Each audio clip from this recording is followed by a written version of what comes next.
Hello and welcome back to another video with me, Meoni, for Final Fantasy XIV. This time I thought we'd read through this particular set of paragraphs from Yoshida, Naoki Yoshida, the game producer and director of Final Fantasy XIV. I thought this was worth a look at. It's quite a lengthy one, so sit tight. And obviously, I'm going to read through it as best as I can. So this is regarding the current growing player population and plans that they have to alleviate world congestion. First of all, it says, "Greetings, Final Fantasy XIV players. This is your producer and director, Naoki Yoshida. First and foremost, I would like to extend my thanks to all of you for your continued support. Development on our latest expansion pack, Endwalker, continues as we focus on implementing content and transitioning to the check and polish phase. Expectations for 6.0 are high and have resulted in an increased interest in 14, especially in North America and Europe, where we are currently experiencing an extreme influx of new players. Today," he says, "I would like to go into detail about the server congestion resulting from this influx and the steps we are taking to address it. The message is a long one, so please bear with me." There we go. So, player population growth. As mentioned above, Final Fantasy XIV is currently experiencing a dramatic increase in its player base. This increase is not only limited to the global version served by the Japanese, North American, and European data centers, but also the locally operated Chinese and Korean versions as well. Recently, we have experienced record user numbers in all regions, with a vast amount of new players beginning their adventures. That's awesome news. In particular, the increase in NA and EU region players over the last 2 weeks has been both so staggering and unexpected that many players are now having difficulty logging in or creating new characters due to server congestion, and for this we deeply apologize. Really? They're going to apologize for that? That's quite surprising, in my opinion, but let's carry on. Raising simultaneous login caps. The population can be logged in to each world server at one time is capped. However, as some of you have noticed, the cap is not the same for all servers and differs somewhat between data centers, mana, ether, chaos, etc. The main reason for this is it has to do with a data center's matching server. A matching server can only handle so much information, so to ensure that it functions properly, a capacity limit must be set. This limit determines the overall maximum population of a data center, which is then divided by the number of worlds in the data center to calculate how many players can be logged into each world. If a matching server were to overload, it would result in the duty finder ceasing to function properly and instability when entering instance combat, hence the importance of login caps. Differences in login caps occur due to differences in number of worlds per data center, as well as differences in matching server performance. As it happens, the matching servers used in the North American data centers were recently upgraded to higher performance models. Continued optimization of this new equipment has allowed us, as of July the 16th, to increase the maximum number of simultaneous logins across the North American data centers by 18,000, or approximately 750 per world server. A matching server upgrade for the EU data centers, while currently planned for the immediate future, however, is still pending. As such, until the upgrade is implemented, it will be difficult for us to raise world login caps to the same degree as those of the North American worlds. That said, the team is currently working hard to optimize existing servers in an attempt to increase the caps, if by a smaller amount, and will endeavor to make continued adjustments and improvements while maintaining game stability. Despite the aforementioned cap increase, over the weekend of July 17 and 18, several North American world servers experienced periods of 6 to 7 hours at maximum login capacity. As a result, character creation was unavailable for long periods of time, and players faced average login wait times of 10 to 20 minutes. For players residing on worlds in a European data center, weekend login wait times were as high as 40 minutes. We deeply apologize for the situation in both regions. Again, more apologies for an increase in more people. That seems unfair, honestly. I don't think you should apologize for that. Character creation and login wait times. When a world server reaches its maximum capacity, any additional players attempting to log in will be placed in a queue and must wait until a player already on the server logs out before being admitted. That's just how it works. As character creation requires a player to be logged in order to write the newly created data to the database, new characters cannot be created while the server is full. While we regret having to do so, we would humbly ask two things of our players to ensure that new players have the opportunity to create characters. First, we ask those not actively engaged in the game to log out of their characters rather than remain logged in while idle. Second, we request that you avoid creating new characters during peak congestion times. As mentioned above, those who log in while the server is congested may experience login queues, which allow players into the server at a reduced rate in the order that they join the queue. Login queues occur for two reasons. The first is the act of logging in temporarily increases a server's load. When a world experiences a large number of players attempting to log in at once, it may become overloaded and crash. This is best avoided by staggering the logins. The second is, as explained earlier, that each world has a maximum login capacity to maintain stability. In such cases, players may only be admitted once others log out. We ask that you patiently remain in the queue should you encounter wait times. These queues are necessary to ensure that servers remain stable, while providing a safe, fair means for players to enter the game during periods of increased user activity.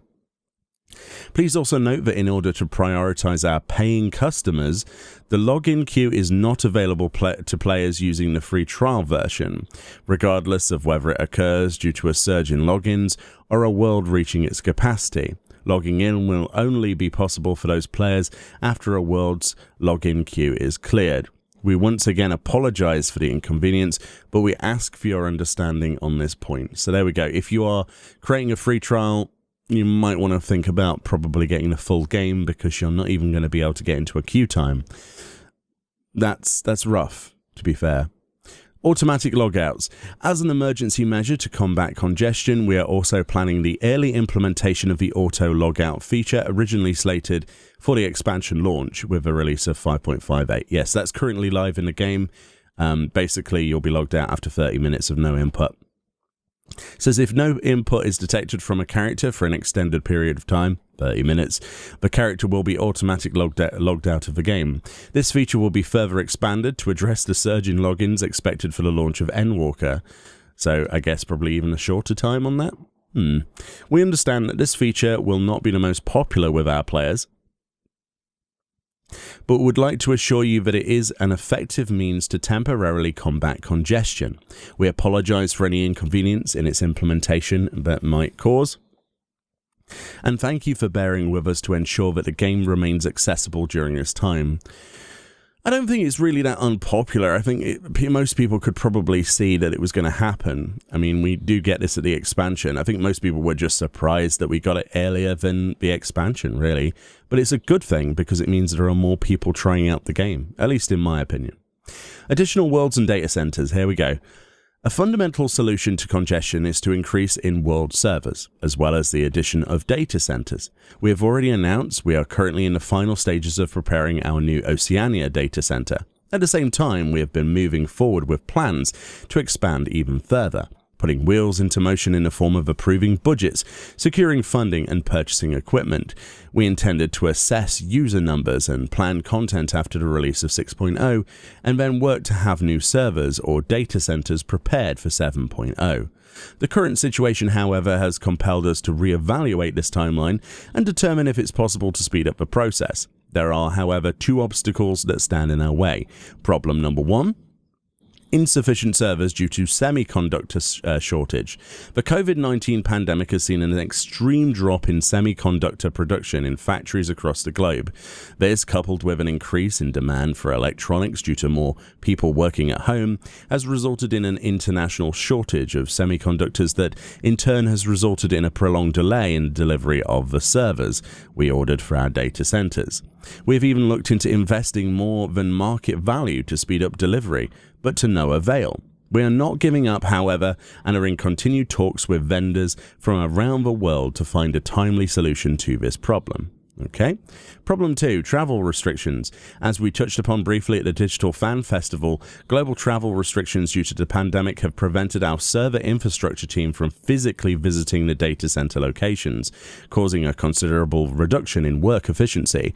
While over the past year and a half, the team has managed to work remotely with overseas staff at the Oceania data center, it has been a challenge that our staff will have to face once again as we look to expand server capacity in Europe or North America. That said, many members of the team have been proactively getting their COVID vaccinations and are looking into options such as vaccine passports as we plan for in-person visits to data centers. Of course, even should the opportunity to travel arise, we will respect each staff member's opinion on the matter and put their safety first. That's actually really nice to hear. We will continue to closely monitor the situation in other countries, and once it has been deemed safe and efficient, given mandatory quarantines, etc., we'll take further steps towards resuming on-site work overseas. Though the obstacles that still faces are many, we believe that the best, most effective method for providing our players a stress-free gameplay experience is through the introduction of new servers and data centers. To see this goal realized as soon as reasonably possible, we on the development, operations and infrastructure teams pledge to continue to do our utmost. I mean, you can't really say anything more than that. They're trying their hardest, right? In conclusion, as producer, the responsibility for being unable to predict the current influx of new players falls to me. The days before an expansion's launch are supposed to be ones of excitement, but instead they've brought many players grief, and for that I personally am extremely sorry. For years we have watched devoted players from around the world stream their time with Final Fantasy XIV. And now we sit in awe while new fans join their ranks. As we enter our final push into the development of Endwalker, it is this constant flow of positive energy that motivates all of us on the development and operation team to carry on. Nothing can compare to the feeling we get watching you enjoy playing the game that we've created. We are aware of the burden we've placed on our player base, and we are working diligently to lighten it in the coming weeks and months. We'll continue to develop measures to combat server congestion, and we'll keep you up to date with any and all developments in this area. Thank you once again for your continued support. Naoki Yoshida, Final Fantasy XIV's producer and director, end quote. So basically nearly every paragraph had an apology, and honestly, yeah, sorry about that. There was a plane going over. But yeah, effectively, what I don't think that they should be doing is apologizing as much as they are. They're working as hard as they physically can. I mean, it's nice to see that they are so engaged in talking to players. This is something that you would probably never see Blizzard Entertainment doing for World of Warcraft. It is really nice to see that Naoki Yoshida wanted to make this rather personal sort of, address of the issue. To thank people for joining and to say that they're working on it. The current world situation with semiconductors is something that they're obviously finding very tricky to deal with. But at the end of the day, they're trying their hardest. That's all we can say. But it's very interesting, very insightful to see this sort of information, from the actual mouth of the producer and director. And the honesty is always something that I value personally from, especially in Final Fantasy XIV. It's refreshing when you deal with Western developers that are just like so tight-lipped and try to cover up as much as possible because of investors. Whereas Naoki Yoshida's like, yeah, this is the problem. We kind of didn't anticipate this. This is what we're trying to do, but this is the world situation. We just apologize. So it pains me to see Yoshi P apologize, because the guy just needs a hug. He needs to know that he's doing a fantastic job and that the team is doing fantastic as well. They really do need that love. Anyway, link in the description. Go read it for yourself. Another plane's about to go over my house, so I'm going to wrap it up there. Thank you so much for watching. And I'll see you all next time. Of popularity, really. I'm just waiting for the planes to pass.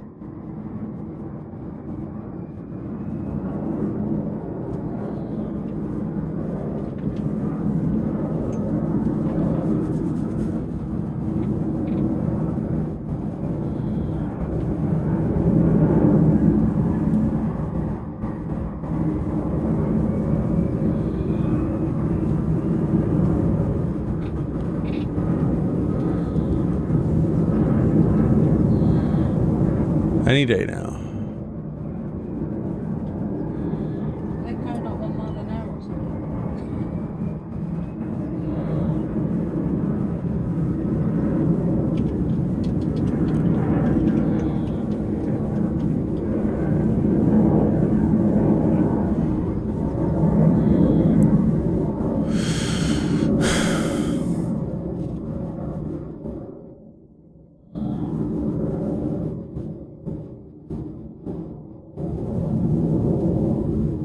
This is what I have to deal with every day.